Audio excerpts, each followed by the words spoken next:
What is up, everybody? My name is Justin. This is Forever Self-Employed Quote IQ and Chris, the Striping Guys channel. And in this video, we're going to be doing a $10,000 parking lot striping seal and stripe job recap. But I'm joined with Chris. Chris, how's it going, man?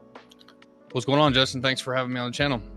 Absolutely, man. Always a pleasure. In this one, we're going to be taking a look at a recent job that Chris did, and we're going to be breaking it down. All the facets, right? We're going to be going through everything in this one. So if you guys are ready for that, hit the thumbs up button for us. And before we jump into it, if you guys are looking to start a business like this for yourself, we have a couple different ways you guys can learn more from Chris. Chris does in-person training out in Oklahoma. You guys have probably seen it on the channel before, as well as the How to Stripe course, which will be linked up in the comment section and the description of this video. So if you guys are looking to go deeper, maybe start this business for yourself, I'd highly recommend going those two routes. Chris, wouldn't you recommend seal coating and striping for anybody looking to kind of get into a service industry business? I would highly recommend seal coating and striping because they work together. A lot of times whenever you are on a parking lot striping job, a lot of times you're going to be on asphalt parking lots. And when you offer both seal coating and striping, it's going to allow you to upsell your customer and allow you to more than triple or quadruple your average ticket price.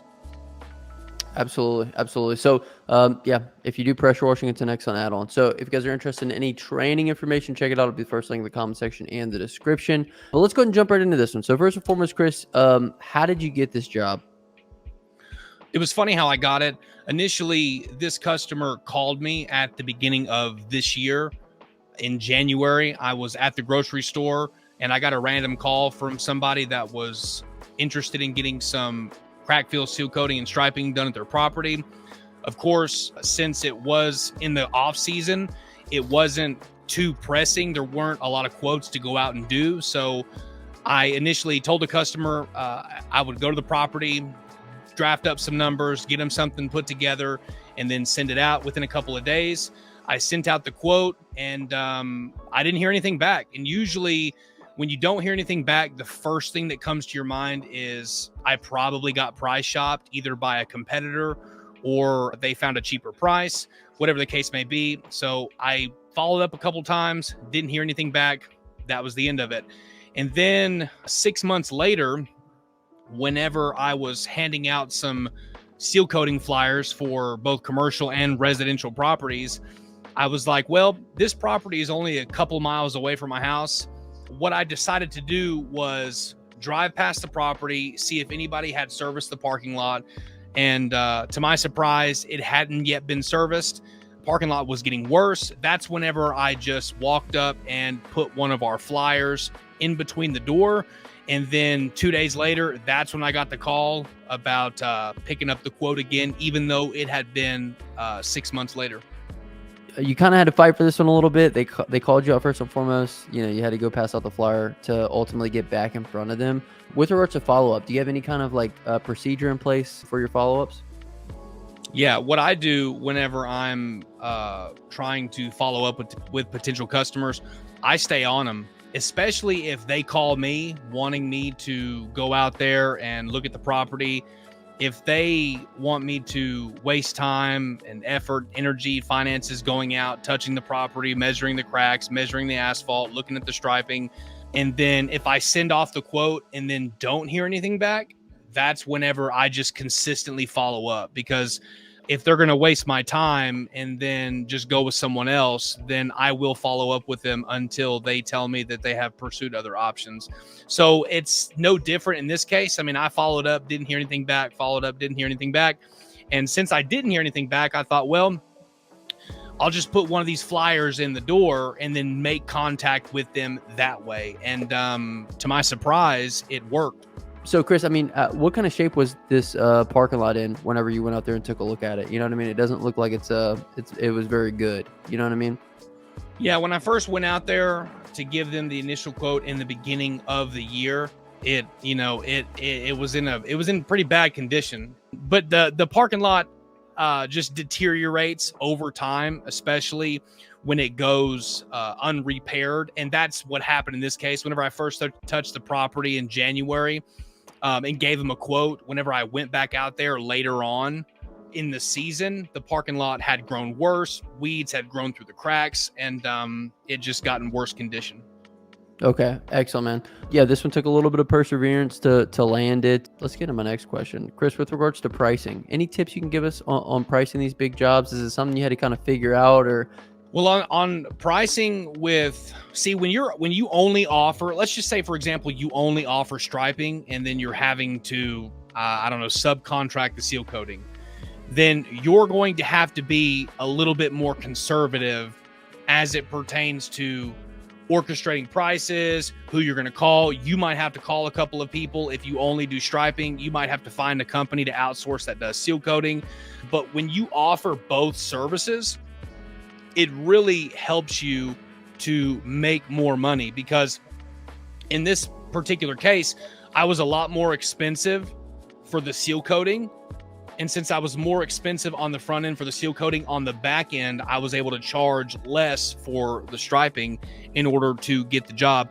And usually whenever we seal coat properties, if I'm not going to do seal coating, I'm more expensive on striping. But if they're getting a whole package like crack filling, seal coating, and parking lot striping, then I'm going to be more expensive on the crack filling, the seal coating, and then lower it on the striping.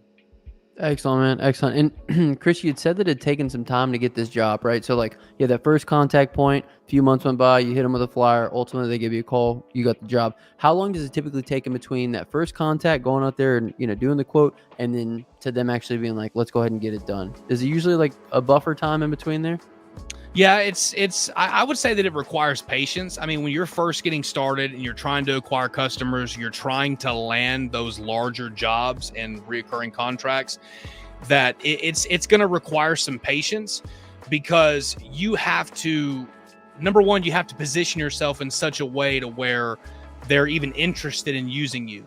And number two, whenever you send off a quote, I have found that customers, if it's about $10,000 and above, companies and customers have to go through like a chain of command, which is why in property management companies, people are doing, 3 quotes and typically going with the cheapest one. But I have found that if you have that pricing structure in such a way where it's not too expensive to where, they have to go get multiple quotes, and then you're not so cheap to where it's like they're wondering like, well, why is it so cheap, or why is it so expensive? If you try to be in the middle somewhere, then you have a larger possibility of landing the job. And that's what we did here. I mean, we started off initially higher, but I was able to sense that this customer was kind of having a problem pulling the trigger and moving forward. And so I essentially put him in a squeeze, gave him a great offer, and the offer was so good he didn't want to say no, and we still got paid at the end of the job. Excellent, man. So me and you'd kind of talked about this job previously, and so I know that you were kind of in competition with another guy to land this job. When you find yourself in a circumstance like that, what are kind of like some of the ways you like to differentiate yourself from other contractors that might be bidding on the same job? 100%. That was one of the ways that we were able to lock in the job, because he had told me that he didn't spend a lot of time getting other quotes, but he did say that he did compare us to another contractor, but the contractor just didn't have any social proof. I mean, he didn't have a website. He did not have a Google profile. He had a Facebook. His marketing was it was not that good. When you compare our website, our marketing, our reviews, our services, and then compare it to another, it was a no-brainer. And even the customer himself, before he decided to pursue our option, said, we'd really rather use you guys, but we did want you to know that you came in more expensive. And so that's what I told him. I was like, look, I'm willing to kind of work with you a little bit on the pricing, but you got to book today. I mean, if you can confirm today on the job, you can lock it in. Let's schedule it. I'll give you a discount. You could lock it in, accept it, and then we'll put it on the schedule and move forward. And ultimately he did. That's how we got the job. Excellent, man. Excellent. Yeah, because I mean, as we spoke about, when you find yourself bidding on these commercial jobs, in a lot of cases, they want to get 2 to 3 quotes, and it just, that's how things are. So you got to find little ways to differentiate yourself. I think you've done a great job leveraging your social media presence as well as all the reviews on GMB. So Those are all super important things. But Chris, I see you got a guy working with you on this one. Is this a job that can be done by one man, or do you have to have two people to do a seal coating job like this? It could be done solo, but man, I'm telling you what, it's pretty gnarly to do it by yourself, because you see him, he's behind me, he's working the hose. You got to have a little bit of slack. So you could do it by yourself, but preferably it's better to bring about 3 or 4 people out, because ultimately we want to do the job, get it done, and then move on to the next one. Whereas if I had to be out here by myself, it would probably take me twice as long. And then I wouldn't be able to just do this job on to the next one, on to the next one. You know what I mean? So. No, absolutely, man. So it gives you a little bit of a speed advantage. I mean, it's always important to take into consideration how long is it taking to get the job done, as well as how much you're spending. So I guess having another person with regards to helping you out isn't costing you as much on the labor side as it is speeding you up, right? You get more value out of it than what you do cost. 100%. I mean, and it's because we've got a full schedule. I mean, on our schedule, once the spring season starts, I mean, I've got people that are booking throughout the winter. Once the spring season starts, we're really clearing out the schedule from all the people that book during the winter. And then that's whenever our spring, summer customers start coming in that we take care of spring through summer. And then now towards the fall, I mean, we're still busy. I've got jobs that I can't even touch, and I just send outrageous quotes to people, and then they just accept them. Like today, I mean, today it's like 1,200 square foot of asphalt, and like 8 parking lot lines. And I just didn't have time to touch the site because we're so busy. So I just sent him a price of just short of $4,000, and he accepts it. You know what I mean? So when you're able to pick and choose who you want to work for, right? When you pick and choose who you want to work for, and I could just send off high quotes, they accept it. And then it allows me to keep my pipeline filled, keep people working, stay busy, make more money, ultimately producing more results. Excellent, man. Yeah, I mean, giving yourself that choice is really what it's all about. So for anybody who doesn't know, the winter season is coming. Chris has got, I think, one more training coming up. So if you guys are interested in getting some in-person training, either for parking lot striping or for seal coating, coming out, holding the machine, going through step-by-step with Chris, definitely hop on it. We'll have a link down below sooner than later, right, Chris? Because it's kind of coming to the end for this year. Yeah, it's coming to an end. It's funny that you mentioned that, because I just did a collaboration video with one of our students that came out with in-person training.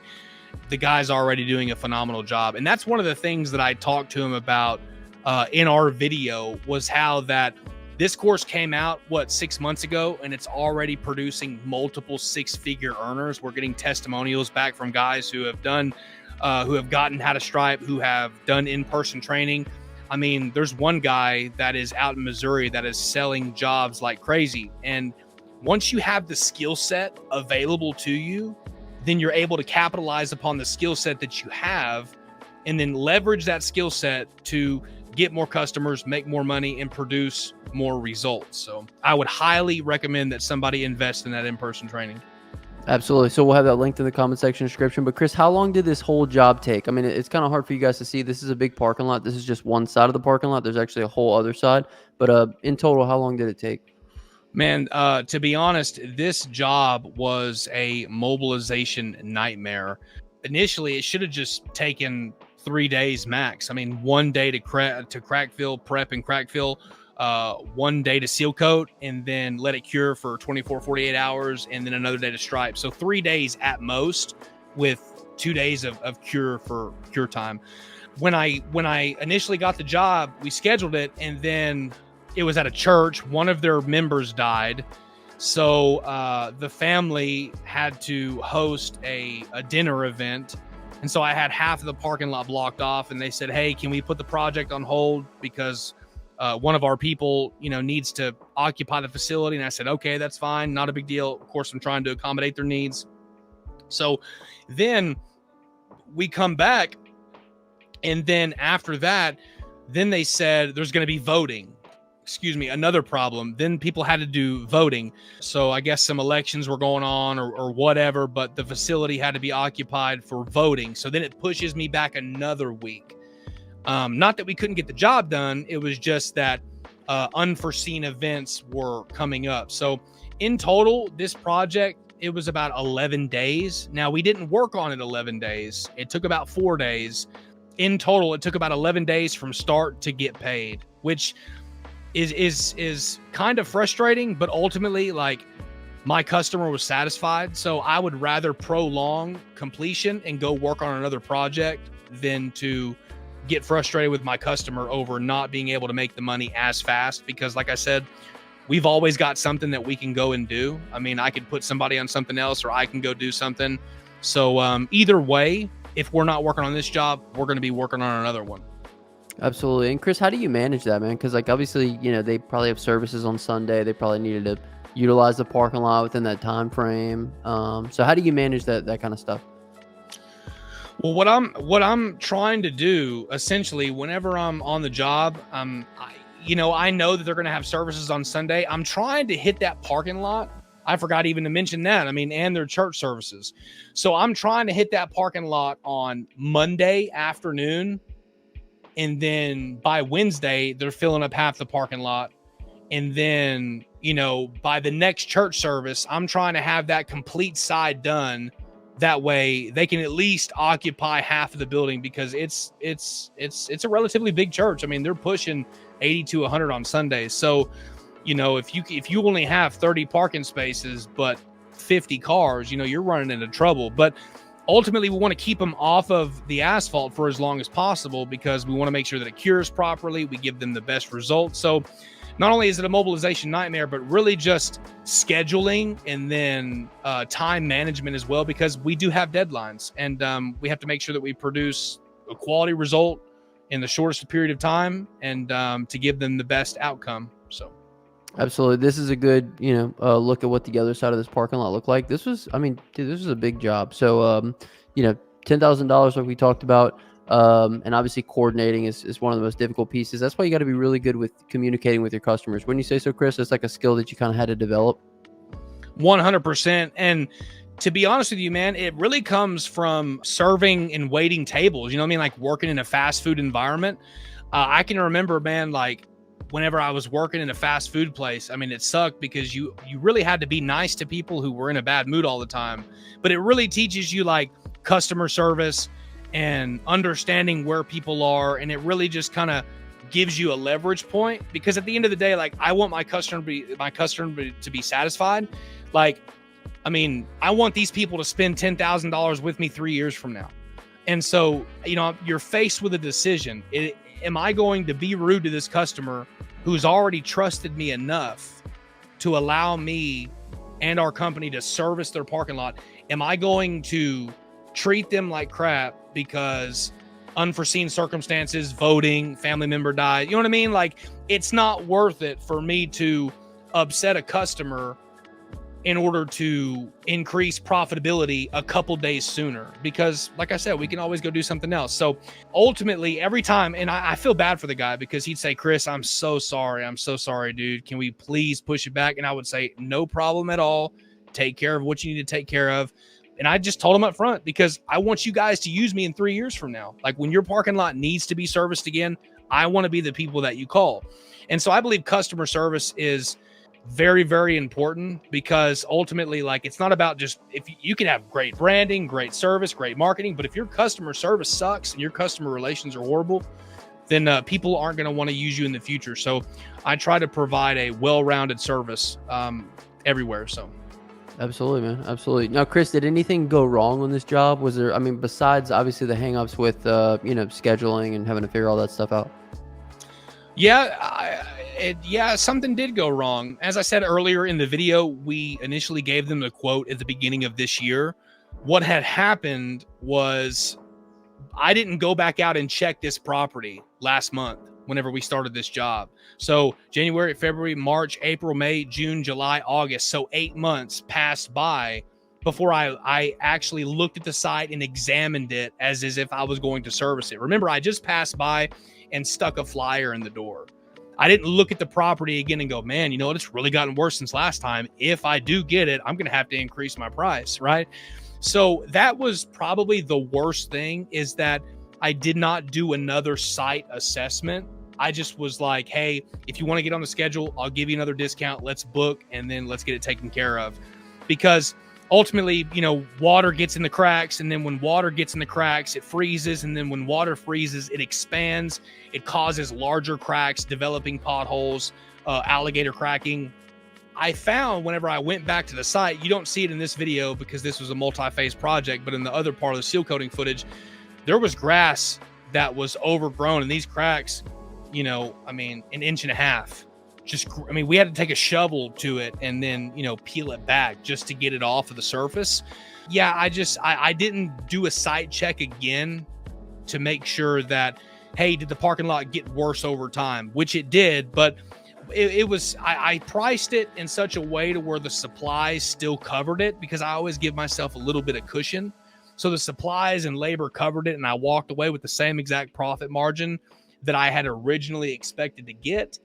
It was just that I probably should have done another site check before I resent it out. But my competitor was around, 10 grand, and I was at 2. So I had already given him a 15% discount just to schedule. So it was like, do I want to make 10 grand, or do I want to lose out on 12 for the sake of going, I sent out a quote for $12,000, you know what I mean? So right. I'd rather make 10 instead of lose 12. You know what I mean? So it's we get ourselves in these predicaments where we have to make a choice. And so, like you said, sacrifice in the short term for what you can gain in the long term, because it's not every day that $10,000 customers come along. Now with seal coating and parking lot striping, it's a lot more than what it would be with other service businesses. So, but when you get one of those, you want to take full advantage of it. So absolutely, Chris, you had to sacrifice a little bit to gain a little bit. With these seals in seal coating and restripes,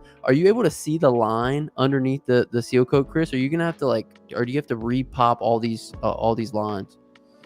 Yeah, as long as the lines are not that deteriorated, then you can. Obviously, in any case, it's good to pop the chalk lines whenever possible, so you don't deviate away from the original line. But for the most part, you're able to see where the lines are underneath. I didn't pop the chalk line that is going north-south. I just popped that tail end line. But you're watching me do it. I can see it on the ground. I'm not too sure from the footage if you can see it, but I can see it on the ground. And I'm just slamming through it. You know what I mean?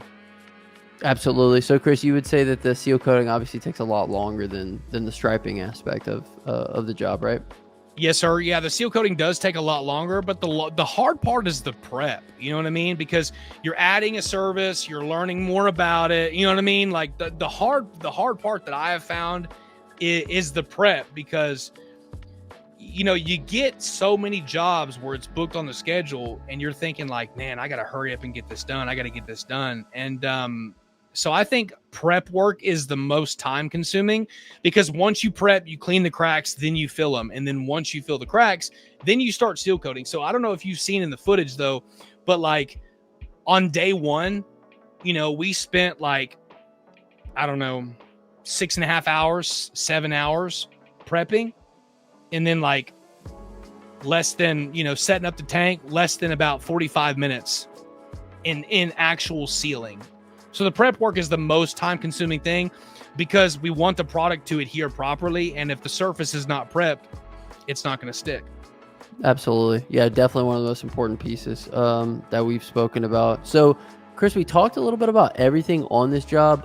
Anything else particularly, you guys are going to see here in just a second, they had a lot of fire lane that needed to be painted. Why is there fire lane along the don't you paint fire lane along all the spots, Chris?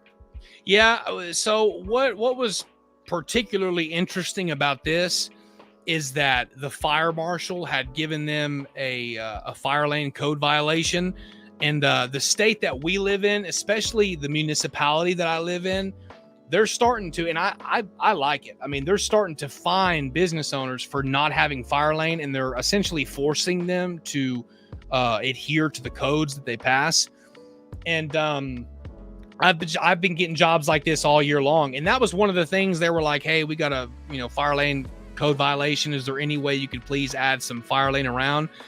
And one of the great things about it is we don't have to hire an engineer or nothing if we're just doing a fire lane code violation. It's just, I said, yeah, well, you got you got a design you'd like me to look at? And he was like, well, you know, we really don't have a design. They just described how they wanted fire lane on the back of the, you know, the lines. And I was like, well, okay. And I've done it long enough to know that they need to be connected. So instead of doing curved lines, I just did 90s.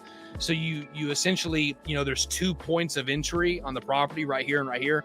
And I just connected them in all 90 degrees.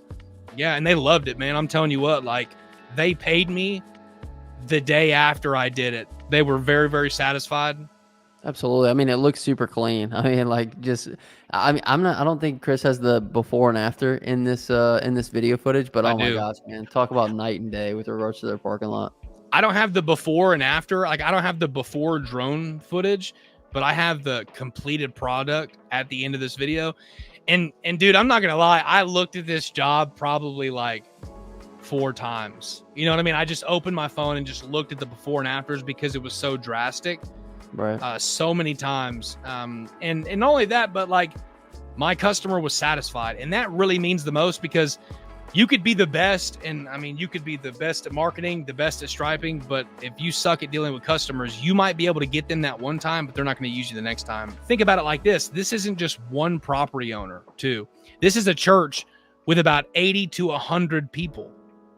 So it's like, you know what I mean? Like, all it takes is one person to complain about the quality of the job. You know what I mean? Like, all it takes is one person to go in there like, did you see how they messed up on that line? And what about that? And I see a place right here. And the fact that, you know, my customer said everybody in the church absolutely loved the finished product. And, you know, I mean, it's just, and I knew that they would. Yeah. Right. Makes you feel good about it. It's just strange to me that they would have fire lane along the outside, because it kind of makes it look like, hey, don't park here. You know what I mean? So yeah. It's just kind of interesting. Chris, anything else we want to mention with regards to this job, man? Any other lessons learned? Any other things that may, you know, somebody might get some benefit out of? Yeah, I would just stay consistent. I mean, consistency is key. Don't quit or don't give up. I talk to so many people that are like, oh, you know, I've tried this and I've tried this and I've tried that, and it's just not working. And really, essentially, failure for them was an option. And failure for me is not an option. You know, there is no quitting. There is no, oh, that didn't work. If it doesn't work, you tweak it. You try it again. You try it till it works. If it doesn't work, you change something. And ultimately, you know, it's just, this is one of those cases. We just didn't stop. We doubled down on our marketing, and here's the finished shot. We doubled down on our marketing. I guess the GMB didn't work in this case. So then what did we do? We didn't just go, oh, well, I guess I didn't get them. You know, what did I do? I made a flyer. I handed out a flyer, and I doubled down on the marketing, stayed consistent, and we landed the job. I mean, at the end of the day, yeah, there's other ways to get jobs, and, you know, you got to be capitalizing in every single direction. So this is a beautiful, beautiful job here, Chris. We'll give a couple shout outs to people in the comment section. Carlos is here from Toronto, Canada. He says, I want to do the course. If you guys want to check out the course, the How to Stripe course, it'll be the first link in the comment section description. If you're interested in some in-person training with Chris, where you can actually get out, utilize the machine, you know, meet with them, ask them all your questions, do the whole 9. That'll be linked up in the comment section description as well. So highly recommend you check out either one of those options. Purcell Striping says, prep. I came in late, got to watch it back. Peaches wants to know, is this live? Yes, it is. And so does Jack Grimaldi. But yeah, man, dude, this finished product came out absolutely beautiful, Chris. Every guest that comes on the channel has picked the word of the day. What do you want the word of the day to be on this video? Sealcoat. Sealcoat. If you made this far in the video, comment down below Sealcoat, hashtag you're a real one. Anything else, Chris? Any last thoughts before we wrap this one? Yeah, just doubling down on that in-person training. I mean, we're closing up shop for the end of the year as far as in-person training. But I can promise you this, if you're hesitant this year, you probably need to reach out and consider signing up for next year, because we're doing these trainings all the time and slots do close. So if you're interested in really leveling up and not, you know, because we don't just say, hey, here's how you do a line. But I mean, my last trainer that came out, you know what I'm saying? I showed him how to interact with the customer. I showed him how to upsell, how to get more jobs, how to make more money. So it's not just, hey, you're coming out, I'm going to show you how to paint a line. I mean, you're really in the field, you're in the trenches with us, and I'm showing you how we do this day by day. So if you're thinking about it, considering it, reach out. We'd love to talk to you. Next year is going to fill up fast, just like this year has. Absolutely. We like to say that we give you all the tools that you're going to need to go out there and do this for yourself. And we know how daunting this can be from the beginning. So, hey, if you want to hang out with the professionals, man, not just learn how it's done, how to talk to customers and everything else. But it'll be linked up in the comment section description. Appreciate you guys for jumping on with us. But until next time, let's hard and get that money, baby. Peace.